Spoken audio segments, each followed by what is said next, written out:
Bonjour à tous, aujourd'hui je vais vous montrer comment acheter une action sur Interactive Broker sur l'application mobile. Donc là on se retrouve directement sur mon iPhone, mais ça marchera pareil sur Android. Je vais vous montrer différentes façons de faire pour acheter une action, l'acheter de façon safe et au prix que vous voulez. Donc la première étape c'est de rechercher l'action. Donc là on est dans le petit onglet du milieu. Là, il vous propose de rechercher une action. Si on va acheter du Tesla, on peut chercher comme ça en cherchant Tesla. On voit sur le Nasdaq, on arrive là-dessus. Et puis, on est directement sur l'action Tesla. Vous avez différentes informations financières, le chart, etc.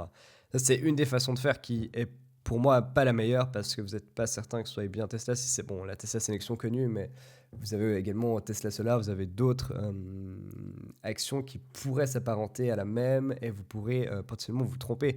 Donc la chose à faire, c'est quand vous faites votre recherche, par exemple sur le Morningstar, vous avez, ou sur n'importe quel autre journal financier, hein, vous avez le numéro ISIN juste là. Et ça, c'est un code d'identification. Avec ça, vous limitez énormément vos chances de vous tromper. Donc là, on voit ça a bien été Tesla, une société à Palo Alto. Enfin voilà, vous avez plein. Là, vous êtes sûr que c'est la bonne action en cherchant sur Morningstar par exemple. N'importe quel autre journal fera également l'affaire. Donc prenez, copiez-coller, enfin copiez déjà le numéro ISIN. Vous pouvez le rechercher ici directement sur Interactive Broker. Et là, vous appuyez sur Action sur le premier qui vous sort. Et là, on se retrouve sur la même page qu'avant, donc sur Tesla. Et là, on est sûr au moins d'être sur la bonne action. Une fois que vous êtes là, vous avez, comme je disais avant, des données financières, vous avez le chart, vous avez des résumés, des explications sur les dividendes, les notations des analystes.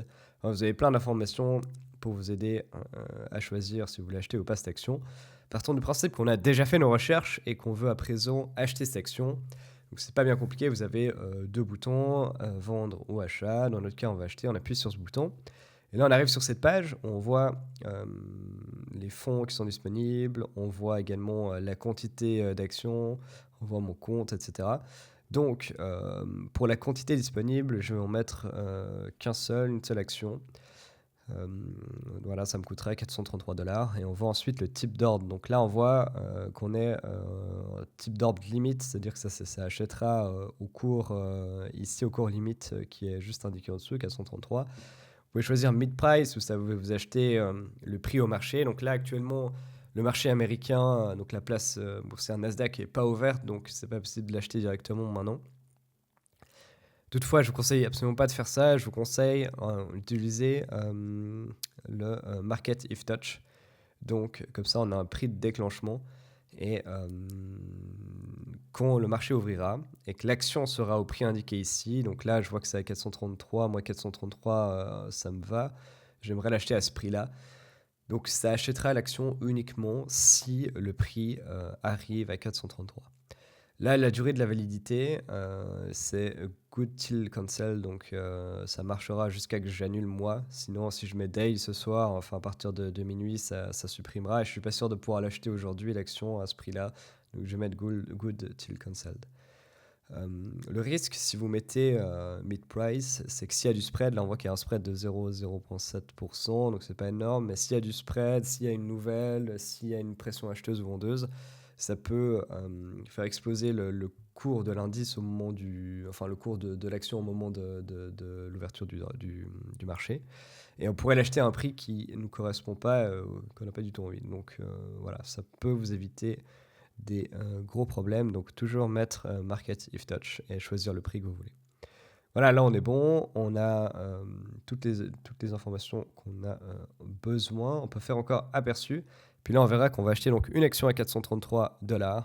On va payer une commission de 1 $ à Interactive Broker et ça, on va payer un total de 434 $. Current position, c'est les positions que j'ai actuellement, donc ça je n'ai pas. Après avoir passé le mouvement, je vais avoir une action et puis les fonds disponibles, l'argent que j'ai avant et après. Voilà, si vous êtes content avec ces informations, vous pouvez faire simplement glisser pour acheter et puis vous allez acheter votre action Tesla au moment de l'ouverture au marché. Vous ne pouvez pas acheter d'action à un autre moment forcément. Voilà, j'espère que le tuto était clair. Si jamais vous avez des questions, n'hésitez pas à les poser dans les commentaires et vous pouvez également vous abonner. Plein de tutos vont arriver prochainement sur cette chaîne. Allez, une bonne journée et à bientôt.